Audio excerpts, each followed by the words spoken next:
What's going on, everybody? It's your boy Adam. It is Monday, the 19th of May. I don't know when this video is going to post. I was going to sit in the sunny park today on the bike trail, but I kind of wanted to get home because it was basically Amazon Christmas today. I got my water bottle cage. Not too bad. I think it's going to work. The water bottle cage is slightly bent. Not enough for me to want to send it back. But this is like a beefy aluminum. It's like a steel water bottle cage, but it's made out of aluminum. But it's real beefy, and you don't want to bend aluminum too much, but it will bend a little bit. So I kind of put it back to, it wasn't so bad that I couldn't tweak it and fix it, and I think it looks good now. I'm looking at it over on the shelf, and I got a Camelback water bottle, a Shorty water bottle, but it has a cap, a rubber cap that covers the drink spout, because this is going to go underneath the down tube on the bike. There's a water bottle mount there. I took the water bottle cage off when I was doing the bike maintenance because I just don't like the cage that's on it. And after I replaced the drivetrain, tolerances were they just seemed a little bit tighter down there. But the shape of this water bottle cage, I did a test fit. I didn't take screws out. I didn't screw it in or anything. Seems like it's going to fit just fine. I'm not going to have to bend it off to the side and do any goofy stuff like that. And there's plenty of clearance room. There's clearance for the chain and the chain rings. And when there's no water bottle in the cage, no part of the water bottle cage comes anywhere near the chain ring or the chains. So that's nice, because a traditional water bottle cage, the shape of it comes really close to the chain and the chain rings. And that's why I chose this particular water bottle. It just has or water bottle cage has a different shape to it. And I'm looking at that and I'm like, that lends itself really well to fit where I want to put this thing. Now, whether it'll hold a water bottle tight enough so that it doesn't fall out when I'm riding is another thing.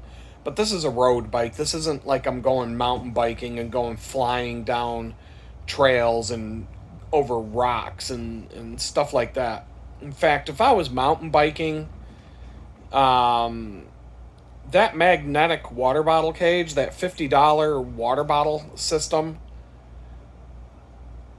when I bring my if and when I bring my mountain bike down from Pittsburgh, my really nice mountain bike, that's a water bottle cage system suitable for that bike if it'll fit, which it should. But that would be really dope, because that water bottle was not going to come off. That would be a really cool system for a mountain bike. But it wasn't worth keeping. I'm glad I sent it back. And this thing, between the water bottle and the water bottle cage, I'm out like $20. And it's an upgrade. And I can still put regular water bottles in that cage. So when I go to work in the morning, I just want to grab a bottle that's there, ready to go. Just drop it in and go. The Camelback bottle, the one with the rubber cap, I'm going to set that aside and use that more for when I'm going on longer rides. Or if it's going to rain and be kind of mucky and nasty, that'll help protect the cap from getting all crummy. So I think it's cool. I think it's a good buy. I got a couple other small tools. But it was Amazon Christmas when I came home. I'm looking at a couple other tools that I bought.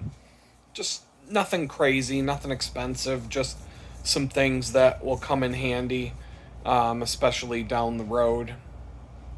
I don't know the length of the spokes on the Specialized bike.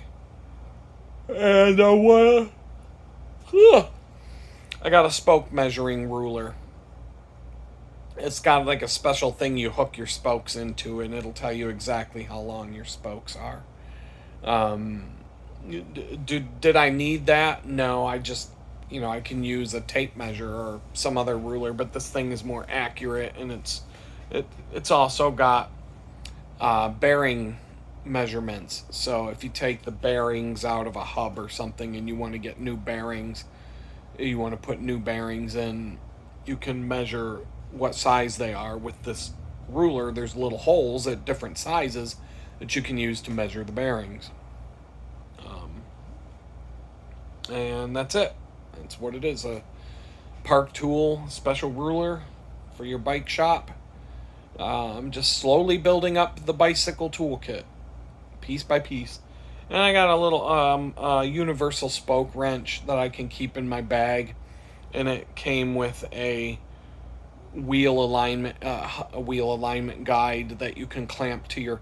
Usually, I use the brake pads to adjust the wheel truing. If there's if the wheel is out of true, you can usually just use the brake pads to bring that. I can get that pretty straight with a set of brake pads. Not all. When you're dealing with bicycles that have disc brakes, you no longer have pads, brake pads to use to align your wheel. So this is something I could just clamp to a frame or a fork, and it's just like a little pointer thing that works as like a wheel truing guide. But it might actually help. There are some situations where the brake pads don't do the job, and I just wanted to try this thing out because it was dirt cheap. And for the cost of it, I think it was like $9. And it came with a universal spoke wrench that would have cost that much. So basically, I bought this. If it didn't come with the spoke wrench, I wouldn't have bought the tool. But because it came with the spoke wrench, I'm like, yeah, that's a decent spoke wrench that I can use in my bicycle kit. It pretty much covers. It's just a universal spoke wrench that covers all the standard spoke sizes that you can imagine. And so, I can basically true anybody's bike wheel with that thing. It's not the best spoke wrench, but it'll do the job, and that's what counts. And so yeah, I rode the Silver Bullet today for the first time since I tweaked it. I put Loctite on the set screw for my rear brakes. Done. That's perfect. Those brakes did not come out of alignment at all today. In fact, it was like a non-issue. I'd be riding along, and all of a sudden I'd hear the rim rubbing up against the brake, and I'd look, and the brakes were out of alignment to the right. And I'd look, and the set screw was all backed out. There's a screw that you use to align the brakes side to side, and the screw would be unturned, and I'm like, crap, the vibrations from the road or whatever. So I got some blue and red Loctite, and I started with the blue. So far it's good. I set the screw, I put the blue Loctite on, I pulled the screw all the way out, put a couple drops of the blue Loctite in, set the screw to the right tension, made sure everything was aligned. Shit hasn't come out of alignment. It's only one bike ride, but that's probably gonna be it.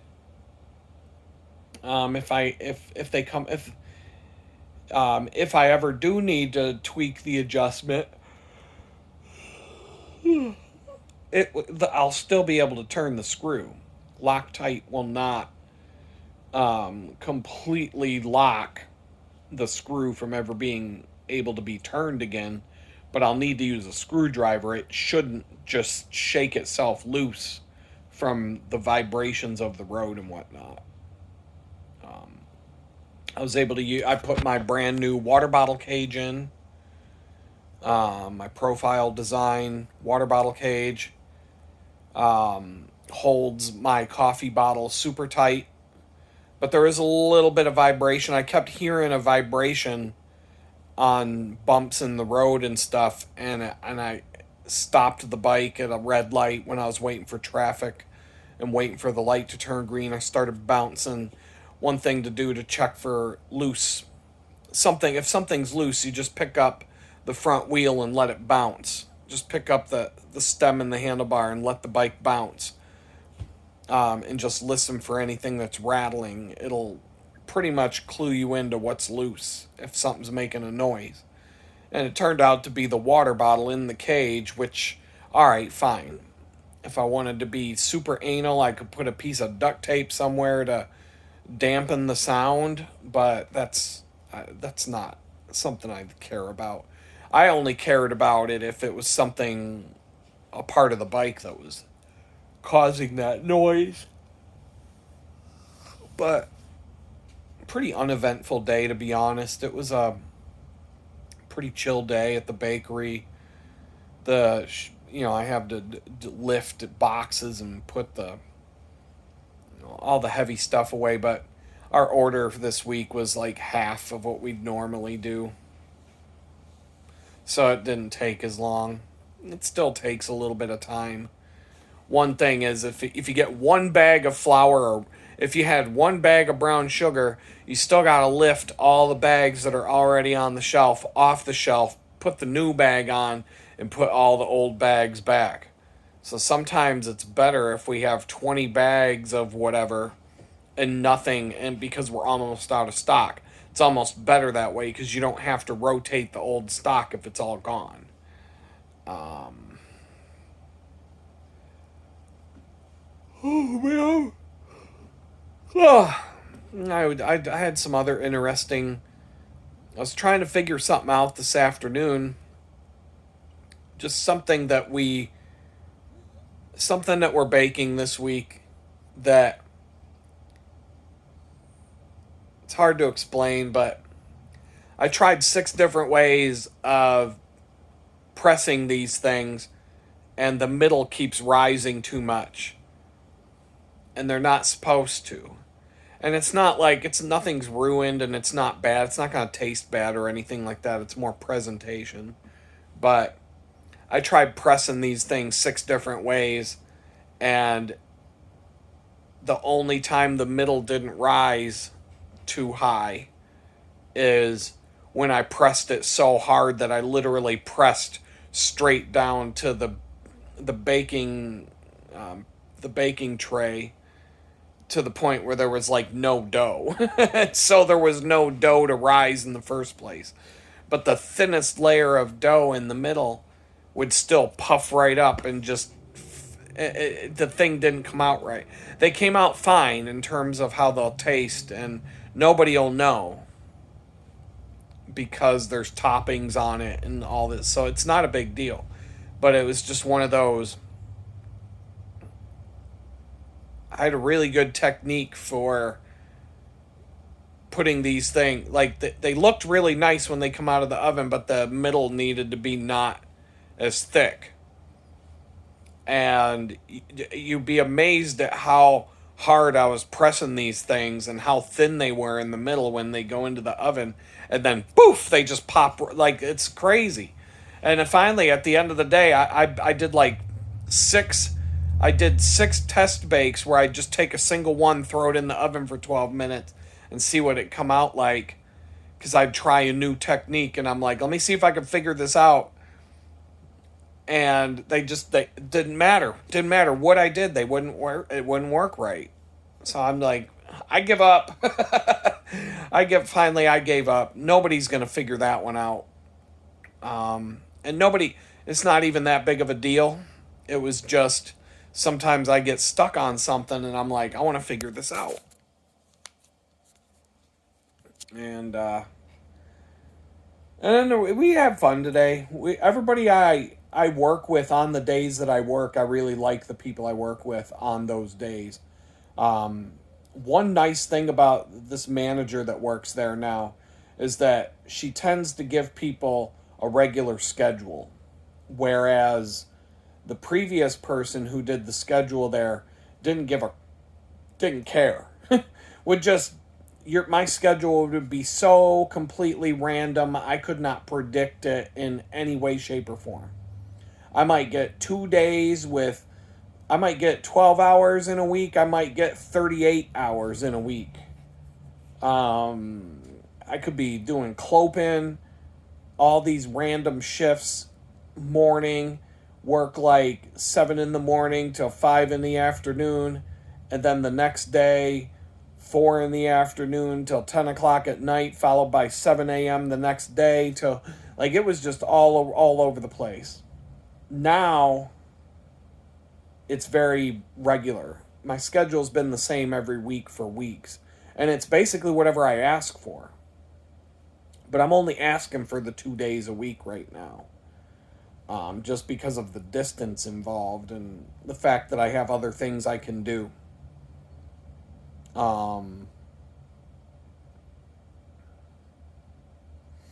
So, and then on the bicycle ride home today, I took the chillest route I could.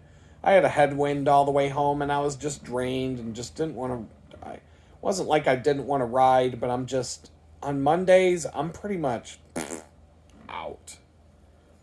So I'm antsy because I need to get an email from the new landlord with some stuff. I'm also watching my bank account because I wrote this check and I just want to see the money clear out of my account. And then there was this recruiter who had reached out to me for a job in downtown Houston, and that was last week. And for like 2 days, she was up my ass for the whole 2 days. We did a phone interview, and we just went through the motions, and she, asked me for this thing, I gave it to her, that thing, I gave it to her, this, that, and the other thing. And then she told me she'd be setting up an interview. She asked me for my availability and all this other stuff, and then I didn't hear a word from her on Friday. And so I reached out to her about middle of the day today with a text message. No response. And I'm like, if this fucking bitch ghosted me, I'm going to be like, you know what? Fuck you. I am so sick of these fucking recruiters. These recruiters are just trash. A good recruiter would not ghost you. A good recruiter would just say, hey, it didn't work out. I couldn't get you an interview. They don't want to, they don't like your whatever. They didn't like your resume. Whatever the case, whatever it is. They didn't like your felony. They didn't like your resume. They didn't like your YouTube channel. Whatever it is. Even before I was arrested, it could be some who knows what. And so I get sick and tired of these douchebag recruiters, the ones that just, you're only good to them until you're not. And then, poof, they're gone. Like, they don't even have the courtesy to tell you we're not. Like, at least the one reached out to me with a copy-paste form letter saying we're not moving forward. It didn't, with no explanation or anything. So it's like, you never know. Like, did they find me on Google and find out what happened before I have a chance to share my side of the story? So they don't want to hear your side of the story. They don't give a fuck. If they find something like that, you're not going to have a chance to defend yourself or to talk about what happened or to tell the story from your perspective or your point of view or what led up to that or what you've learned from it or what you've done to, rehabilitate yourself or whatever. It's just that if anything like that shows up, if they go to your LinkedIn page and you trolled, they find something on your LinkedIn page they don't like, it doesn't matter. There's so many different ways that people can just reject you. It's when they ghost you without any explanation at all. That, of course, I'm going to wonder, what was it that, at the end of the day, I don't give a fuck. I mean, because it's done. But, but yeah, this recruiter, I have a feeling, is a ghost.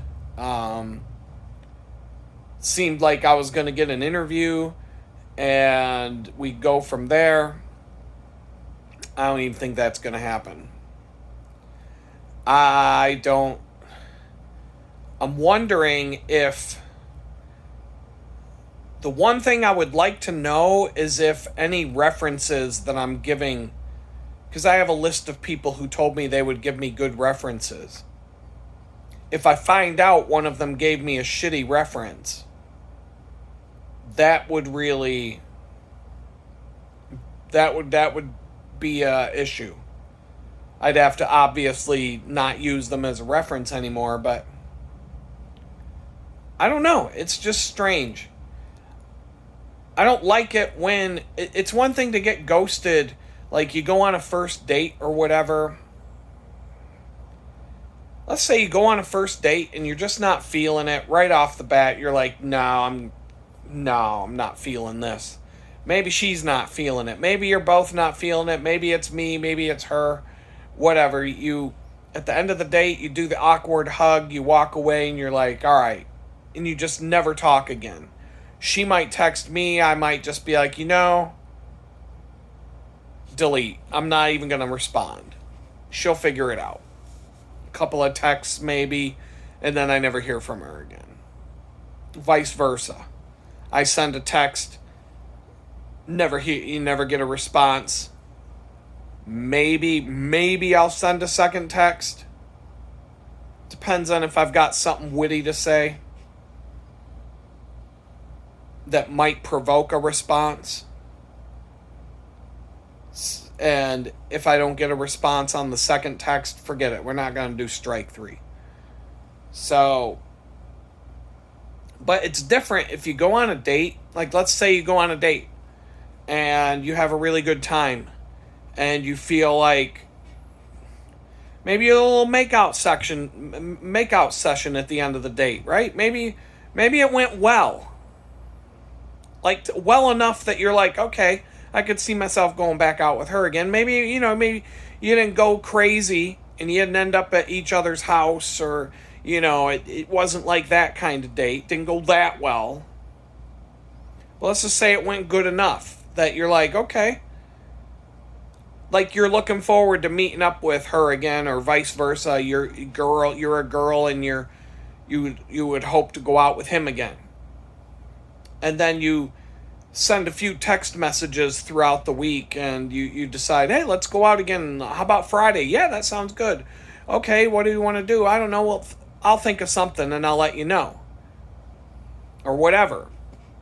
And so, like, yeah, and then maybe you text a few times. You don't have to be like spending hours on text messaging and or calling on the phone or whatever, but like, you had a connection and you're planning on going out, and let's say you've tentatively planned to go out. Let's go out on Friday after work. We'll meet somewhere, or we'll do this, or come up with some cool thing to do. And so, like, you text the girl Thursday night and you're like, hey, what time do you want me to pick you up tomorrow? Or what time do you want to meet at such and such tomorrow? Or whatever, that you're like just confirming that we're still doing this. But you don't get a response. And you're like, oh, so it's like that. Okay. And if, like, for me, in my experience, if it's one of those, like, we made plans, sort of, we talked about it and said, yeah, that sounds like fun. Let's go out on Friday again. And let's go, like, instead of just going out for drinks or something, like, let's go do something fun, like something a little bit more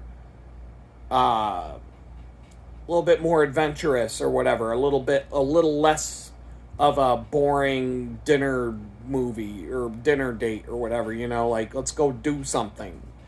Let's go walk around this neighborhood. Let's go to this show. Let's whatever the hell it is that you think of.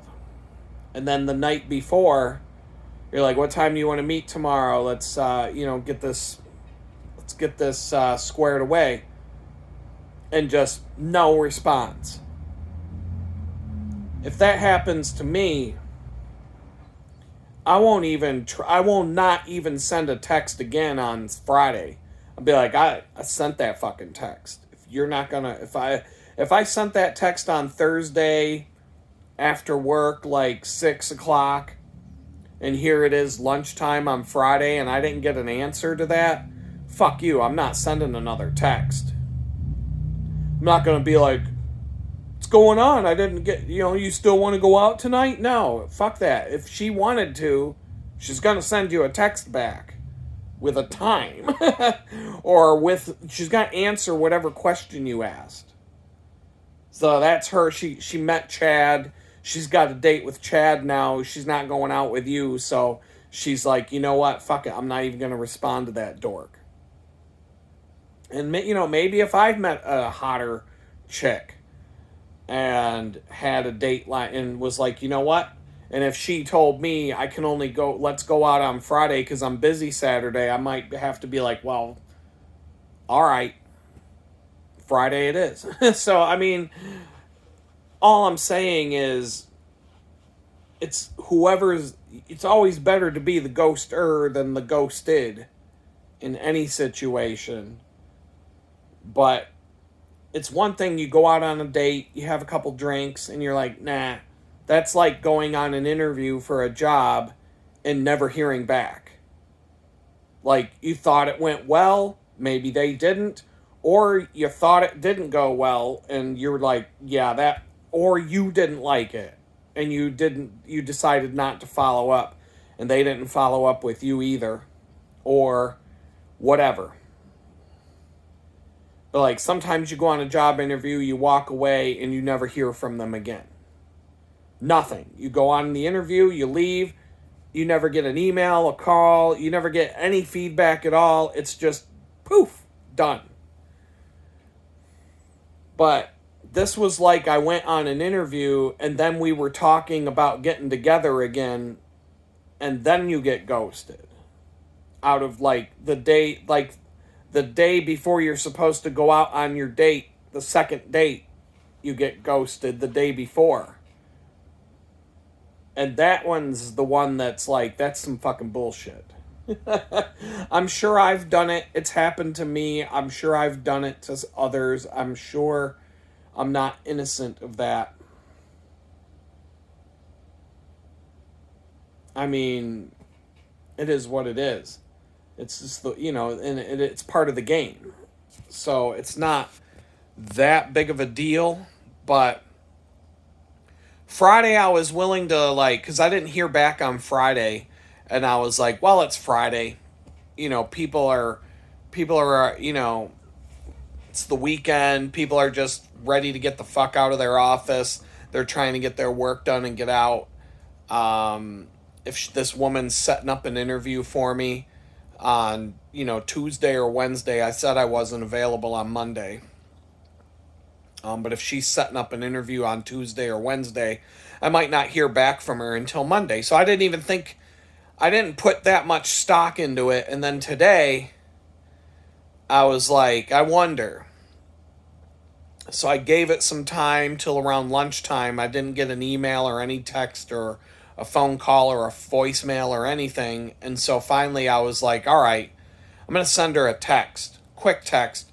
Just wanted to follow up and see if you were able to set up an interview for that job, and didn't get a response.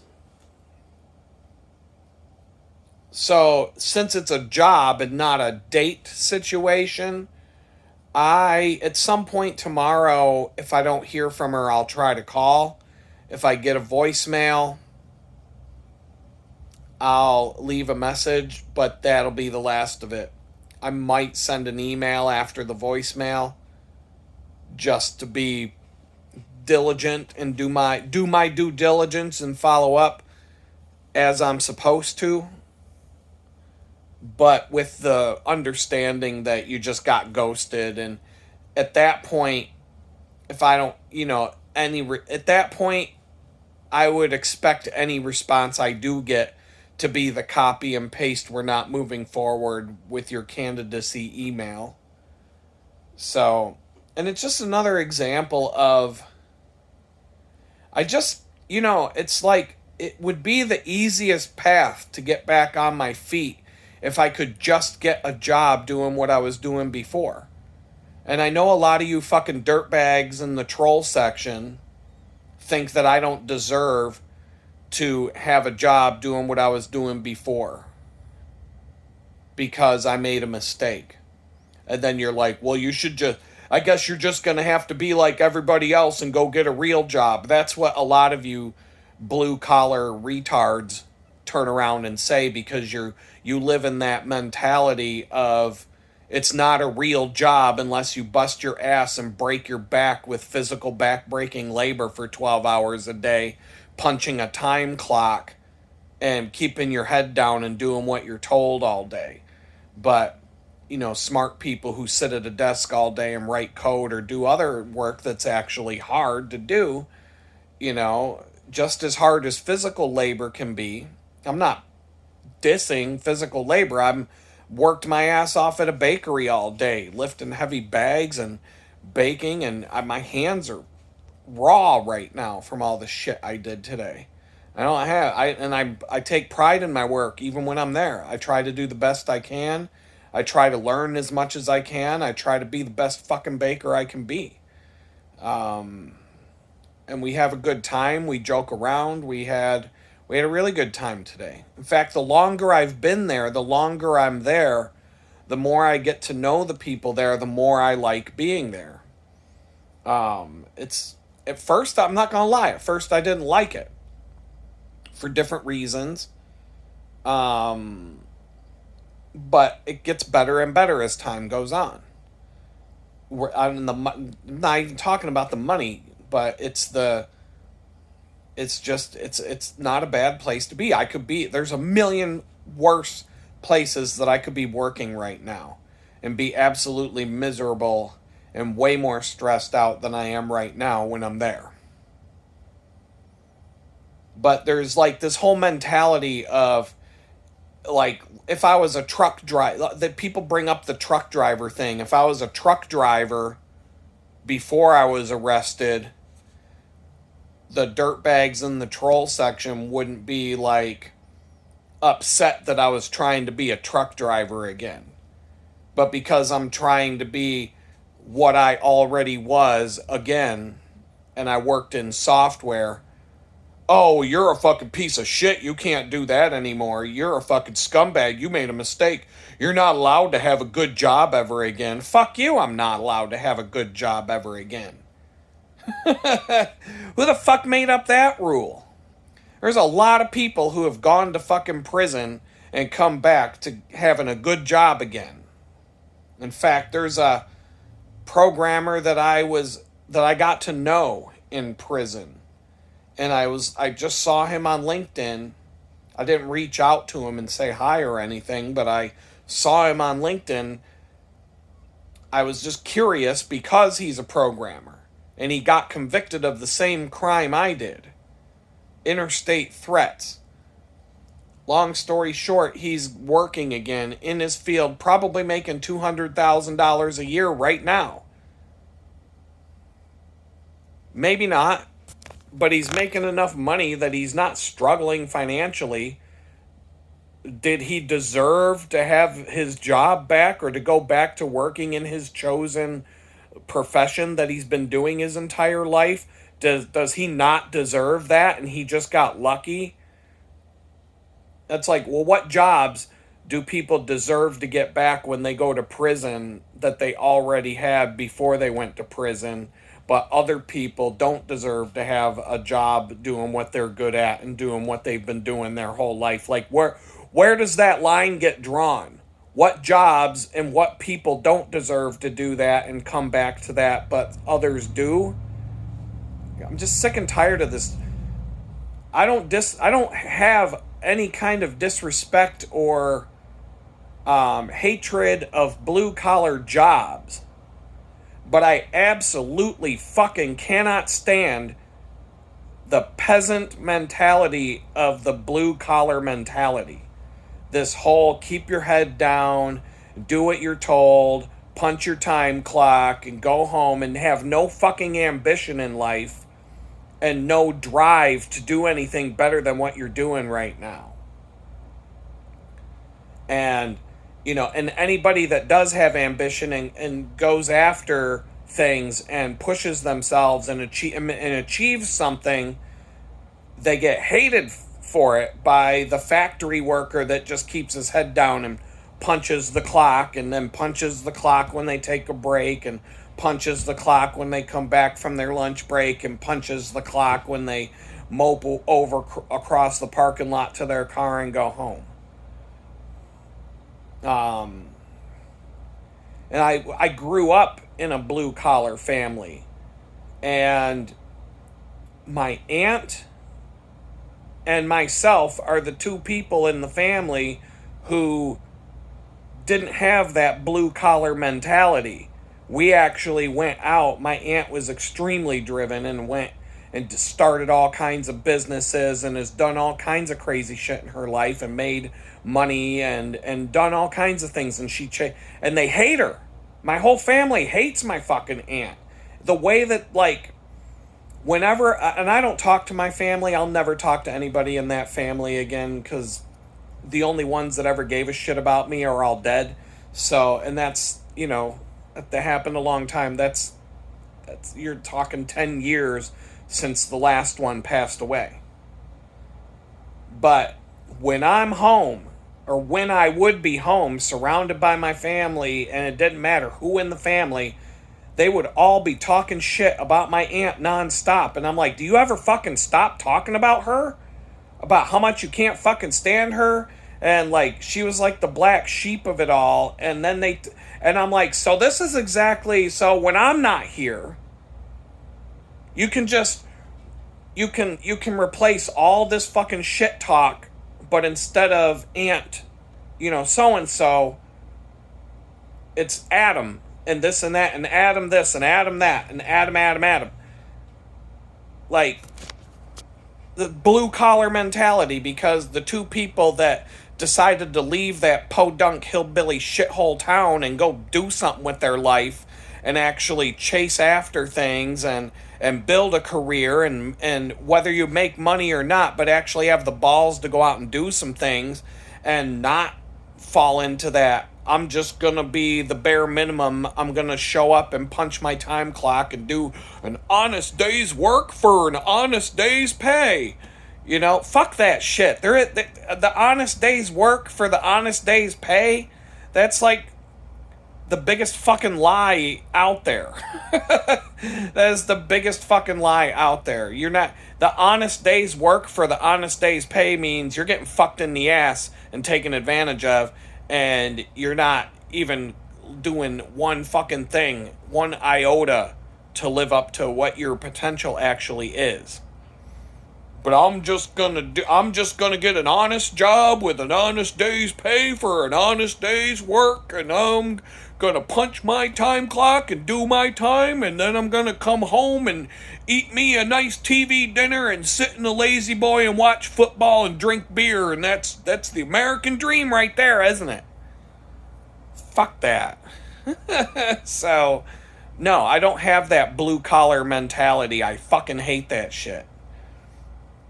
People who just want to accept the status quo. Don't go, like, the blue collar mentality that I was surrounded by growing up told me not to go to art school. Don't go chasing after a career like that. Get yourself a safe job. Go work at a factory somewhere, and you can work your way up the whatever.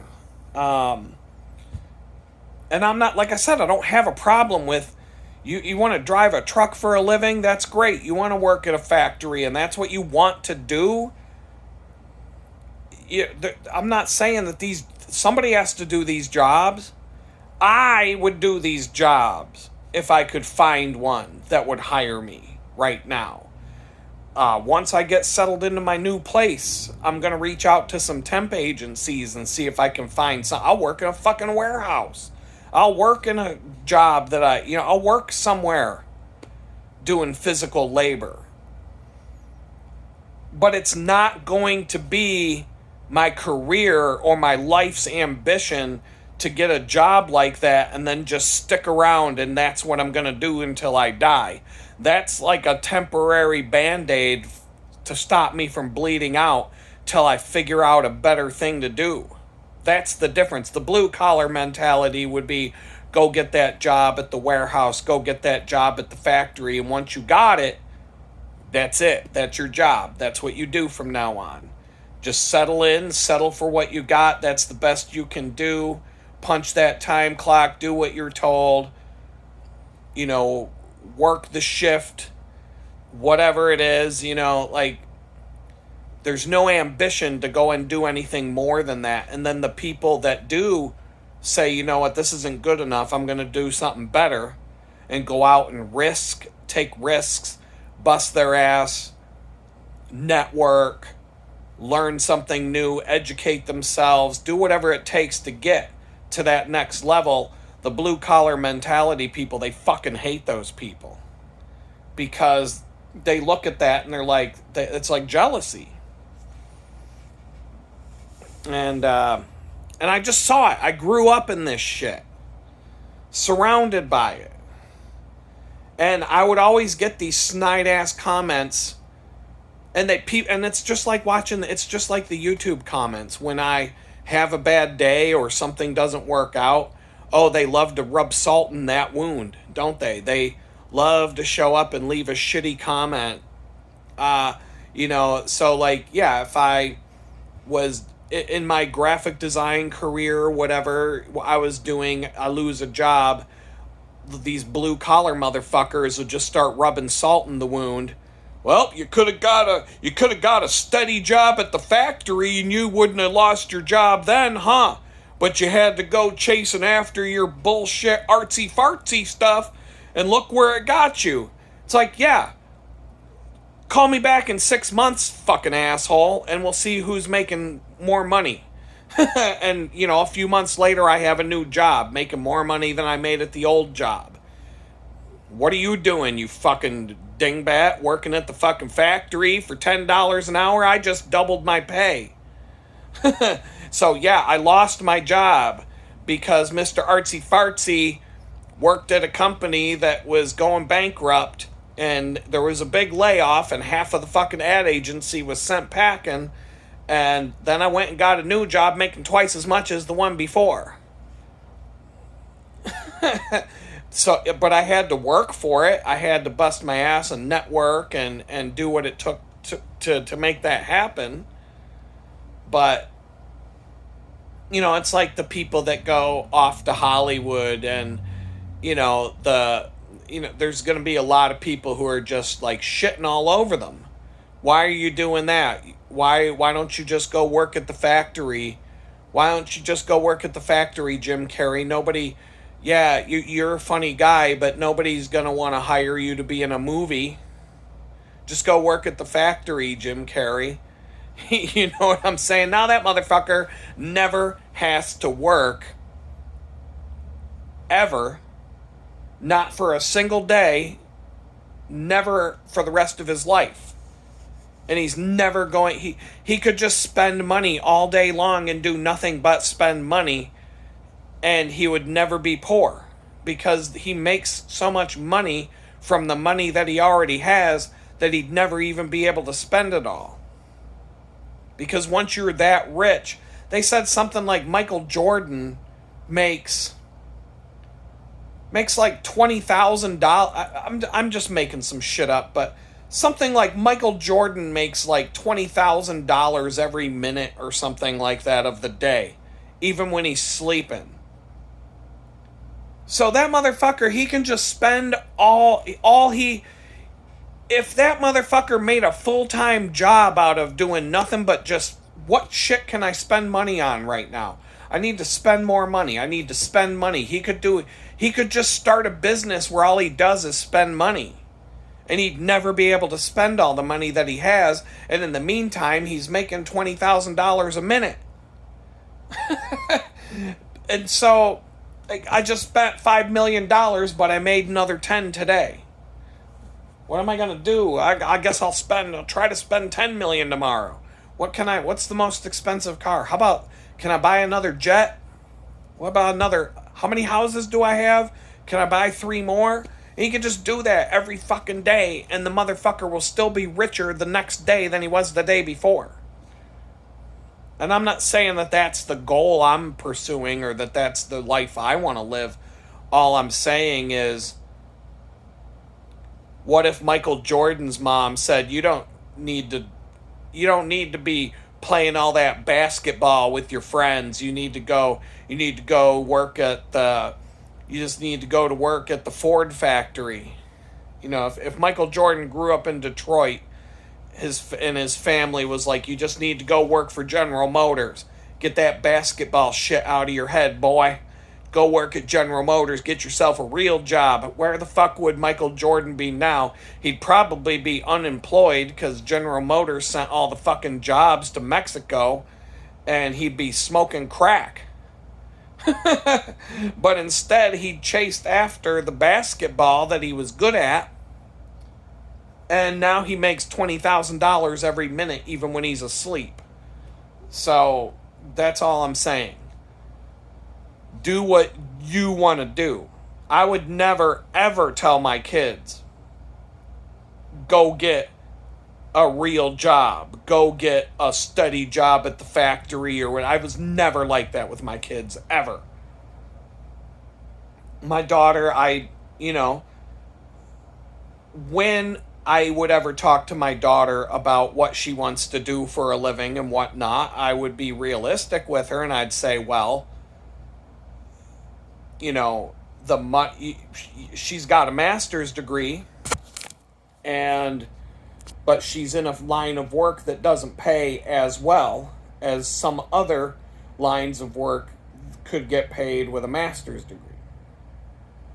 But she does good things. She's a good, she's doing good for the world. But, whenever we talk about these things, I'm like, you do what you think you want to do. But, if you're looking to make more money, your degree is not useless. You just have to rethink what you're going to do with the knowledge that you have. So, and, she makes pretty good money. She makes way more money than I do now. But back when I got arrested, I was making more.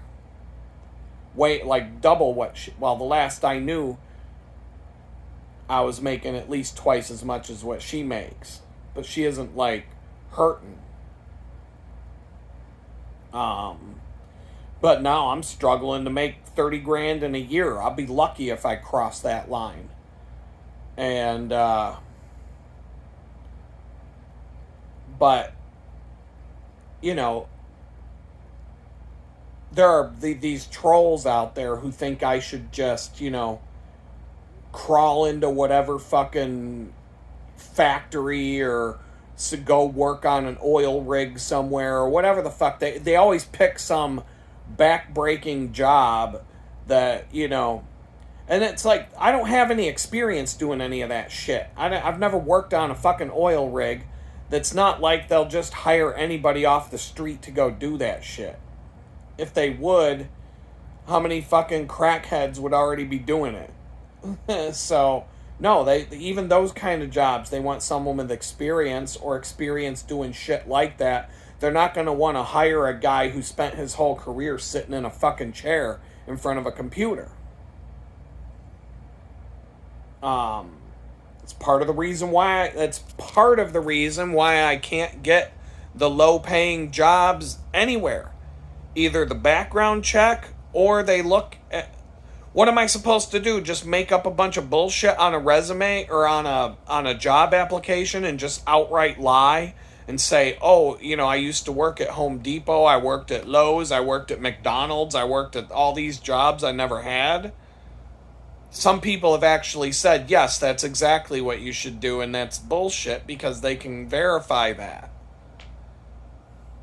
You're not doing yourself a favor by lying about shit like that. Can you take jobs that you've had and make them sound more important than they were, and, you know, massage the details and turn something that wasn't a big deal into you're a big deal, and vice versa, tone other things down?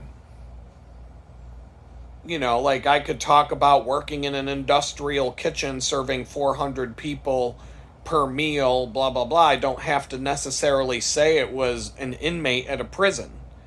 I could probably dance around that if I wanted to. Or do it in such a way that, you know, I could probably get another food service job because I can say I worked in an industrial kitchen, and I'm a baker now. I've also worked in the fast food industry. And I wouldn't be lying about any of it. But, you know, if they want to know, like, what I've actually done for the last 10 years, what the fuck am I going to say? So, you know, a lot of these jobs, they'll look at somebody who is a professional and fell out of their career or whatever. They're just looking for a regular job now. And they'll be like, oh, that person's overqualified, or that person's going to leave as soon as we hire them and they go find a job in their field, or whatever the case may be. So it's just... And then I can't get a job in my line of work because I've got a gap in my resume that's 2 years wide. I've got another issue with my resume as my last job was only 4 months. If you took that job out of the picture, the job before that was like 3 or 4 years. And the job before that there was another long job before that. But the fact that the last job that I had happened to be 4 months before I got arrested, so that job lasted 4 months, combined with the 2-year job gap, already pretty much throws me out in the trash 99% of the time. They don't have to look up the fact that I had that felony or the arrest or any of that shit. They just see that, oh, he hasn't had a real job with a real company in 2 years or 3 years now, whatever it is. It's like 3 years now. Yeah, it's almost 3 years. Combined with, oh, his last job was only 4 months. And I don't put the dates on my resume. So it'll just say I worked there that year. But they see that and they're like, oh, there must be something wrong with him. And they don't even look deeper than that. And then the ones that I do get past that gauntlet with, then they're looking up on Google, or they're doing a background check or whatever the fuck. And like I said, I can't even get a fucking job picking up a bag of food on a bicycle and taking it to someone's house and dropping it off. Because DoorDash won't even let me fucking work for them, and they hire felons all the fucking time. So, like, my felony is worse. My felony is... most of these companies view my felony as worse than raping a child. Worse than... Like, they'd hire a fucking serial killer before they hired me. Five Guys has articles, but they've hired ex-murderers. But they won't hire the guy who said mean shit on Twitter. Like... So, it's just... I'm gonna bang on doors until someone finally opens a fucking door. But it might be 10,000 fucking doors that I gotta pound on before someone opens the fucking gate. So, and lets me in. And it's going to happen. I'm just, right now, I am in the middle of this moving process. And so my next plan of attack is when I move and get settled in, I'm going to start calling temp agencies and see if I can get something, because they're less likely to dig into my criminal record. And if they do, they'll try and find me a place that I can work where the company doesn't give a fuck about it. And maybe I can get something making $20 an hour or more. And whether it's part-time, temporary, or whatever the fuck it is, I don't care. If I can balance the other stuff in my life along with that, it would be helpful. Or the freelance stuff takes off, or a bunch of other things could happen. I don't know. But I'm not just gonna fucking lay down and accept my fate because I don't deserve anything better, which is a lot of this blue collar mentality bullshit that, especially from the fucking trolls that show up on the channel, they just act as if they basically are saying I don't deserve anything better than the shittiest job on earth if I'm lucky enough to even get that, because you're a piece of shit who said bad things on Twitter and went to prison for it. And so I will not accept that as my fate. And, there's a lot of other people who are like, there's a lot of that. I see it. And it's all just like that blue collar mentality that I used to witness while I was growing up. Just accept things the way they are. You're never going to do any better. Don't try to don't. Somebody was talking about it in a podcast this morning. The saying was something like,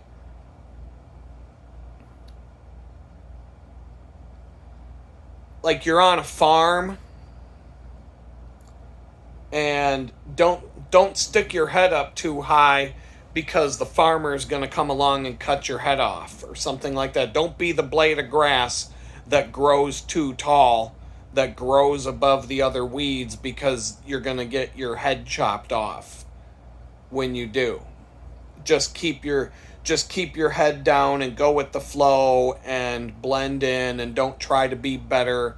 To just try to accept things the way they are, and don't try to find, don't try to improve your life. Don't go after the things that, there's just this whole mentality where herds of people just want to stay in the fucking pasture with all the other cattle. And other people are like, no, fuck that. We're going to break through the fence and go have an adventure. And I'm the guy who's going to break through the fence and go have an adventure. I'm not staying in the fucking field with the rest of the cattle who just want to eat grass all day and wait till the day that I go to the fucking slaughterhouse. I'm going to go do something. And so I'm always playing the long game. I'm making decisions that will probably pay off down the road, but it's going to be a long road. Will I find something in the meantime that's an improvement from this bakery, or can I just focus on the freelance after I move and do that? Maybe that's my path out. I don't really know. But I think that, this recruiter, if anything came out of it, it was a little bit of a nudge in the direction of, I was going to go on an 80-mile bike ride to look at a place last weekend, yesterday. Yeah, it was yesterday. And that place was out in the country, but I checked. I could get multiple internet companies. I could get AT&T fiber optic, Comcast, Xfinity cable internet, T-Mobile's hotspot would work. Everything was supported there in terms of internet connection, so it wasn't like that hillbilly-ish, but it was out there, and it was a nice area next to a lake. It would be a nice place to live, but it would have been 75 miles from downtown Houston, and here I am on a bicycle. What if I did get that job in downtown Houston and had to figure out how I'm going to get there? At least where I live right now, I'm 25 miles away. That's doable. If the place that I just wrote a check for yesterday to move into is 3 miles away from where I am now. So I'm in the same area. It would be the same amount of time to get into downtown Houston. If I get myself a car, whatever, I'm still in a decent place where I'm close enough to things that I'm not isolating myself all the way out in the country with no resources to, with no job opportunities or no resources or no, the last time I lived out in the country, I did it because I could work from home. And I made a lot of money, so I could support living out there and the hassles and the extra driving and the cost of gasoline and all that kind of stuff that went with it. But right now, there aren't that many jobs out in places like that. And I could easily exhaust the list of available places within like a week or two. And if I don't get any interviews or offers, then what? I'm screwed. And the only thing I would have would be like freelance and whatever I can do online hustling. So, I don't know. This is like a long ramble, but this is what was going on today. It was just, I think that recruiter experience was at least on the positive side of getting ghosted by a recruiter. It was just a little nugget in my head that told me, don't move all the way out there yet. Stay close enough to town that if you can find something that can help you get to the next level, you're at least close enough to town to be able to do that kind of stuff for now. It doesn't have to be permanent. And if I had waited another day for that place that I just closed the deal on, if I had waited one more day, I reached out to the guy on Friday afternoon. And if I had waited until Saturday, I might have lost it. I think they were close to getting somebody else to move into it.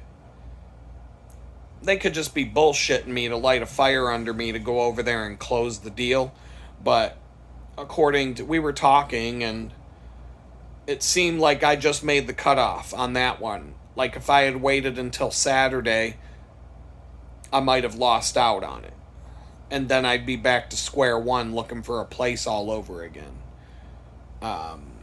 So it all worked out so far. I just have to... There's two things I gotta wait for before I feel like it's 100% for sure. The money's got to come out of my bank account smoothly. I wrote the check. The money's in the account. I just have to see the money leave the account to know, okay, we're good. The bank didn't give me any fucking bullshit. And then I got to get an email from him that I'm waiting for. And then we'll, from there, it's get a U-Haul truck. And so it should be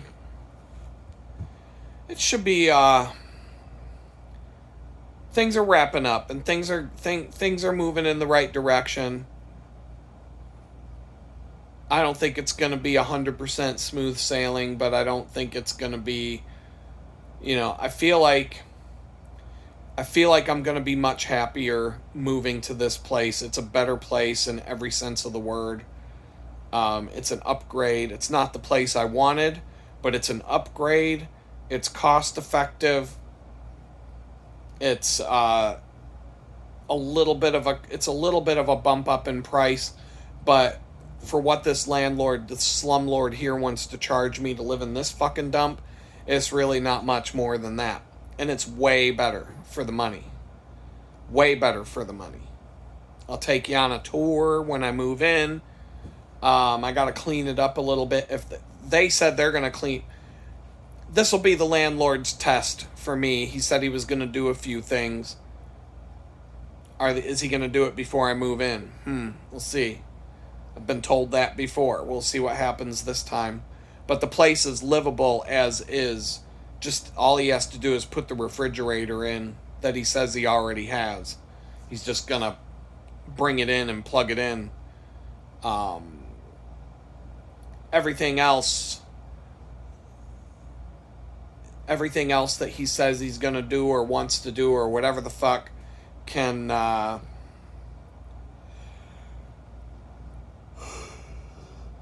if everything works in the place, I got no complaints. If he just wants to make it better, so be it. Knock yourself out. So we'll see how it goes. I'm going to let y'all go. I'm going to get some cheese and crackers, replace some of my electrolytes that I lost today.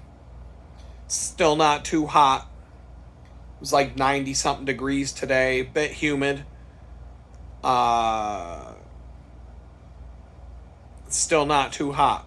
So, I don't know, keep telling me I'm going to hate living here. Mid 90s don't bother me. People at work are bothered by it. A couple of people today are already telling me it's getting too hot for them. I'm like, you really? Like, and these are people that, I don't know, maybe it's when you live here your whole life and this is what it is. The midsummer is like the worst time of year. And it's probably the same as me having grown up in the Northeast United States. I absolutely hate winter. Hate winter. Like, oh man, like I cannot deal with January and February in Jamestown, New York would have been absolutely dreadful. Like, dreadful. That would have been the worst. That would have been the worst winter of my life if I had to spend it there. So, like, I'm so over winter. Hate winter. But somebody who grew up in Houston and never experienced winter might go up to a place like that and be like, oh, wow, this is cool, you know, I guess. Wow, it never really gets that hot up here. Yeah, because it's 20 below zero. Enjoy that shit. But no, I would never want to go back to that. Pittsburgh is, I can deal with Pittsburgh winters, and anything south of Pittsburgh, I can deal with it. But not that fucking Great Lakes, Western New York nonsense from Erie, Pennsylvania and north. Oh my God, no. Oh, Erie, Pennsylvania is like the worst place on earth in the winter. At least in the Northeast United States. I know there's places out west that get colder than that. But no, I'm not. The heat's not bothering me yet. And it's like, it was 85, it was like 88, 89 degrees this morning when I left. What I might have to do is take an extra pair of shorts. I might have to get a couple of pair of bike shorts and take a complete shorts, bike shorts, outer shorts, and shirt with me to work to change into when I come home. Because I already do that with the shirts. I take a spare shirt, and I've always done that. I never wear the same shirt home that I rode in on. But I might do that with my shorts too, because I'm getting a little sweatier down in the old taint. So might want to make sure I have some dry shorts to change into when I come home, and have like a whole just have like, you know, a big pile of laundry every time I come home. So but other than that, it's not too hot. So I'm going to let you go. I'll certainly let all the trolls know if it ever gets too hot for me down here. But right now, we're in the mid 90s, 88 in the morning, 95 in the afternoon. Hot and sunny. And I'm not really feeling too bad about it. Yeah, it's May. Everybody's like, oh, wait till June or July get here. Okay, fine. It was 97 degrees every day when I moved here for the whole month. And my friend said it was a little bit worse before I came for a couple of weeks in August. But 97's pretty hot. and it didn't bother me. I mean, I've done everything I need to do. The worst weather that I've experienced here so far has been when it was 20 degrees outside and I have to ride my bike. So I will choose 97 degrees over 20, like every single time. Every single time, I'm never going to choose 20 degrees if the choice is between 97 degrees and 20 degrees. I will never choose, never, ever will I choose 20 degrees over 97. So bring it. We'll see what happens. Peace out.